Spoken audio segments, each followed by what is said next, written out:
With your hub locker off your tuck, you need to remove the worn sticker, remove the Phillips screw,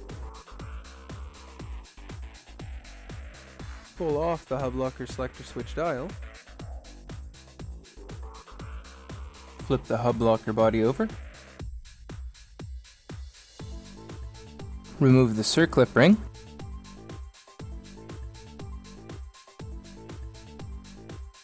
I used two small flat blade screwdrivers, one to hold the circlip ring still and the other to pry the circlip ring from the slot that it sits in.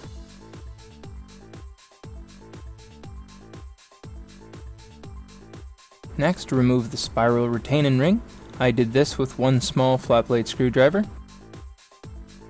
Find the little tab that's on the spiral retaining ring and pry it from the slot that it sits in, and then you can remove the rest of the spiral retaining ring with it. The next couple pictures show the parts as they come out of the hub locker.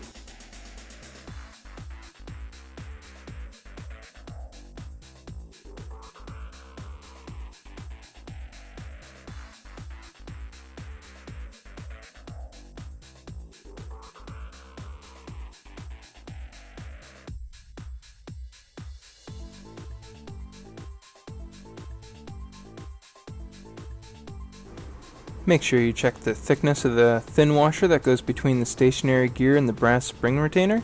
It usually gets very thin, and you need it there so it protects the brass spring retainer from the gears so they don't chew into it.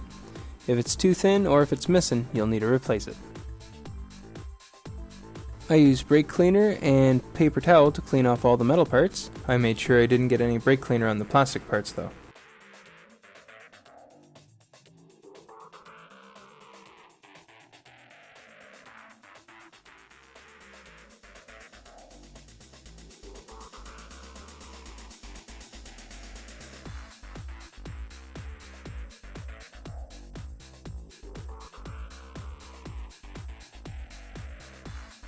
To clean inside the hub locker body, I used brake cleaner and paper towel. I also needed to use a couple small pick tools to be able to clean inside of the slots.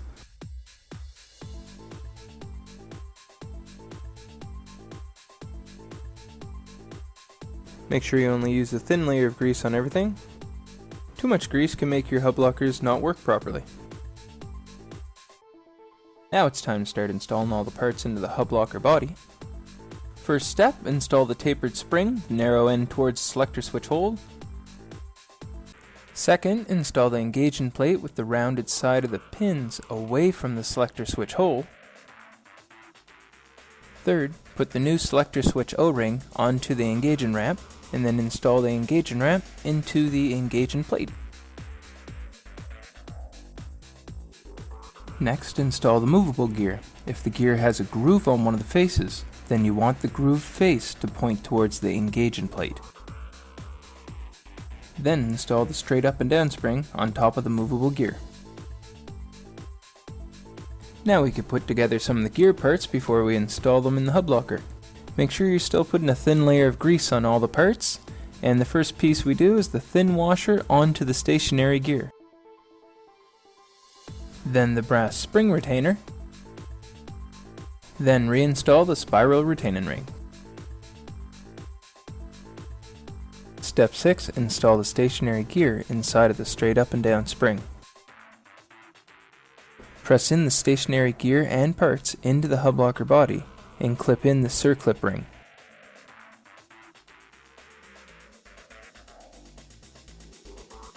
Place a layer of grease in behind the selector switch. Line up the arrow on the selector switch with the lock arrow on the hub locker body. Press the selector switch down onto the top of the engagement ramp. Then screw in the selector switch screw.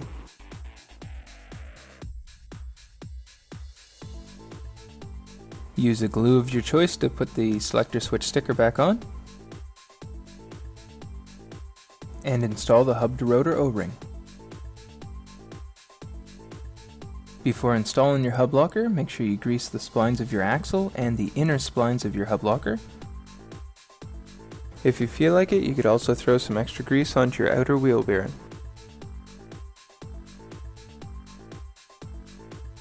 That's how I serviced my hub lockers on my Dana 35 TTB front axle.